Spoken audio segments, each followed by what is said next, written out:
안녕하세요. 미엠미술교육연구소 신환두 컨설턴트입니다. 어느덧 수시로 진행되었던 대부분의 전형들도 이제 합격자 발표가 다 났고 정시 전형들만을 남겨두고 있는 상황입니다. 영상을 이렇게 촬영하게 될 때마다 항상 새로운 상황과 미션들이 주어지는 사이클을 살고 있다 보니까요. 그 누구보다 시간의 빠른 흐름을 체감하게 되는 것 같습니다. 학종 기반의 전형들은 이제 어느 정도 다 마무리가 되어가는 시점이다 보니 올해의 데이터를 기반으로 내년 학종을 준비하는 데 필요한 포인트들을 어떻게 잡아야 할지 궁금해하시는 분들이 정말 많을 것 같은데요. 특히 홍익대의 경우는 면접 문제 풀이 시간과 답안지의 작성 방식의 변화가 있었다 보니 어떤 식으로 올해 입시가 치러졌는지에 대한 관심이 어느 해보다 컸을 것 같습니다.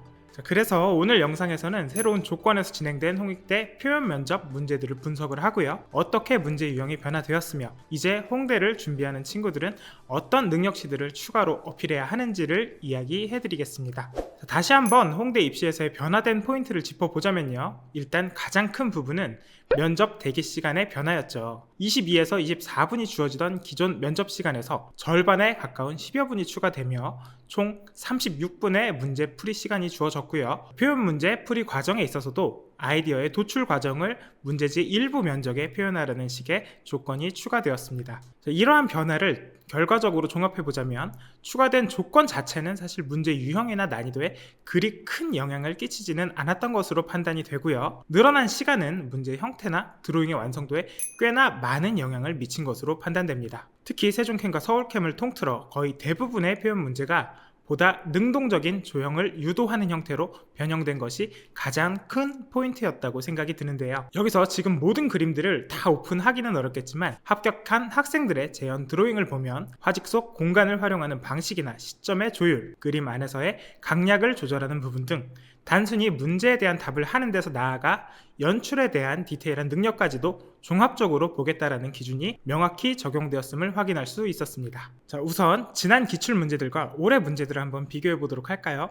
왼쪽에 있는 문제들이 홍익대 지난 표현 기출 문제, 그리고 오른쪽이 올해 기출 문제들입니다. 왼쪽의 기존 문제들을 보면 명확한 시각적 모티브를 제시를 해주고 그로부터 조형적 특성을 분석한 뒤 문제에서 제시한 조건에 맞춰 드로잉을 하면 되는 비교적 수동적인 풀이가 가능한 좁게 열린 결말의 문제들이 출제가 되었는데요. 올해 문제들은 표현해야 할 목적에 대한 설명이 기존 문제들에 비해 다소 추상적으로 주어졌을 뿐만 아니라 조건이 굉장히 많아졌습니다. 이전까지의 단순히 주어진 시각적 모티브를 분석해 주어진 목적에 맞춰 스토리나 형태를 재조합하는 문제에서 나아가 처음부터 끝까지 문제에 주어진 목표 지점에 맞게 본인이 조형적 설계를 진행하고 그에 맞춰 활용될 시각적 요소들을 세팅하여 그것을 문제 유형에 따라 최대한 효과적으로 연출해야 하는 보다 능동적인 형태의 문제로 변형이 되었다 볼 수 있겠습니다. 보통 학생들이 이런 식으로 더 많은 자유가 주어지고 그 안에서 더 넓은 선택지를 강요받았을 때 조금 더 많은 어려움을 느끼게 되는데 그러다 보니 올해 문제의 체감 난이도가 조금 더 어렵게 느껴지지 않았을까 생각합니다. 그리고 그 전까지는 잘 강요되지 않았던 입체적 표현에 대한 조건들이 늘어난 것도 눈에 띕니다. 이 부분을 살펴보면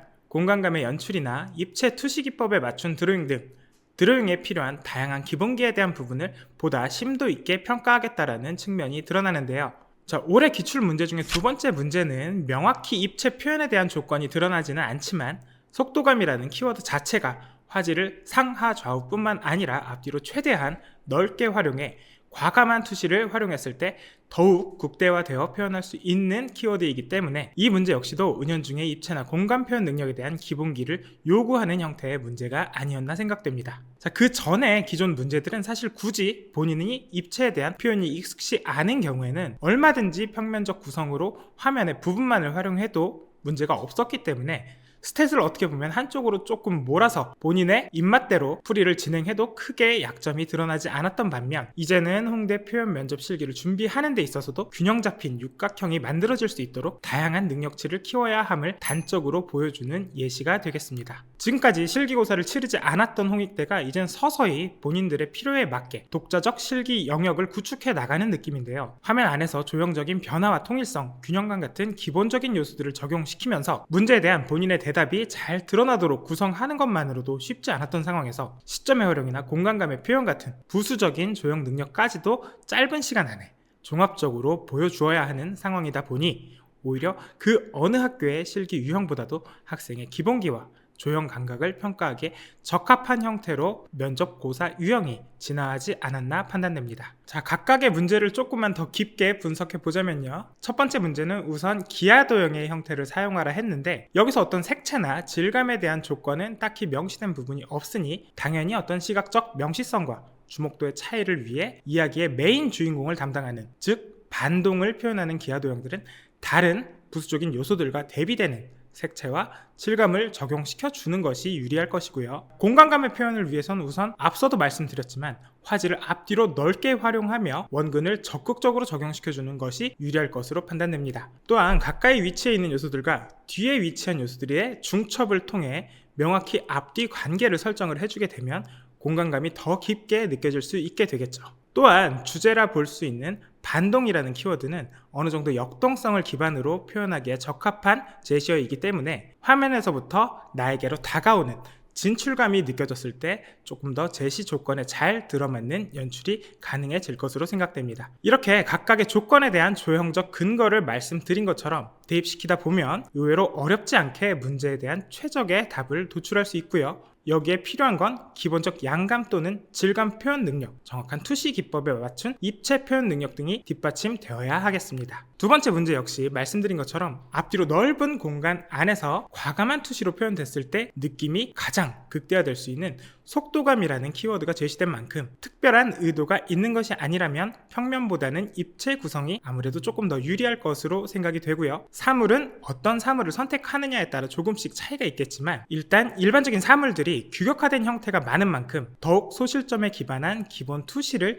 잘 지켜주는 것이 중요하다 생각됩니다. 자, 인체와 동물의 형상은 유기적 형태로 보이지만 사실 그 어떤 소재보다도 복잡하고 정밀한 구조를 지니고 있는 데다가 특히 인체는 우리가 매일 눈으로 바라보고 관찰하는 형태이다 보니 조금이라도 비례나 구조가 어긋나게 되면 눈에 바로 티가 나는 소재인 만큼 정확히 구조를 이해하고 기하학적 뼈대를 잡은 뒤 자연스럽게 유기적 표면을 그려내는 것이 중요합니다. 이러한 고난도의 소재들을 앞서 말씀드린 대로 입체적 공간에 과감한 투시로 표현하기 위해선 사실 굉장히 잘 단련된 기본기가 필수적이라 하겠습니다. 자, 이렇듯 이번 홍대 표현 면접의 문제들은 겉으로 보기엔 매우 단순한 형태를 취하고 있는 듯 보이지만 조금만 열고 들어가 보면 고도의 조형적 기본기와 드로잉 기본기를 복합적으로 요구하는 형태의 문제들임을 알 수 있습니다. 단순히 시간이 늘었으니 표현 능력, 묘사 능력만 끌어올리면 되겠다, 연필과 친해지면 문제없이 풀 수 있겠지 라는 접근으로 바라보기에는 한계가 있는 문제의 유형이라는 거죠. 여기에 모티브로 주어지는 다양한 예술작품들에 대한 이론적인 이해도 어느 정도 바탕이 되어야 하는 만큼 사실상 홍대 면접 전형은 그 어떤 학교의 실기 전형보다도 완성도 있는 준비가 필요해졌다 볼 수 있겠습니다.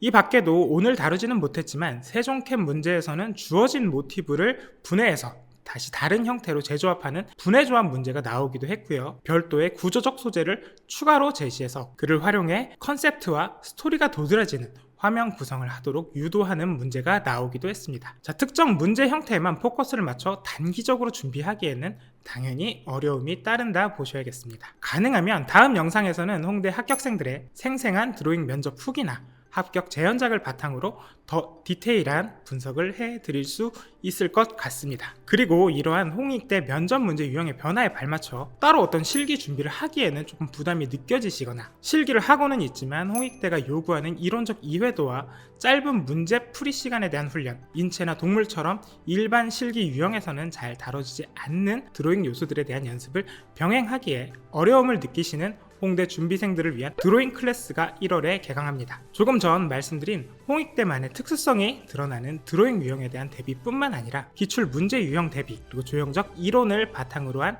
효과적인 화면 구성을 하는 모든 방법들에 대한 수업이 줄 1회 정기적 수업을 통해 진행되는 만큼 보다 다각적 능력치를 요구하는 홍익대 표현 면접에 대한 막연한 두려움을 지니고 계신 분들은 남들보다 빠른 전문적인 준비 과정을 통해 합격의 확률을 함께 높여가실 수 있으면 좋겠습니다.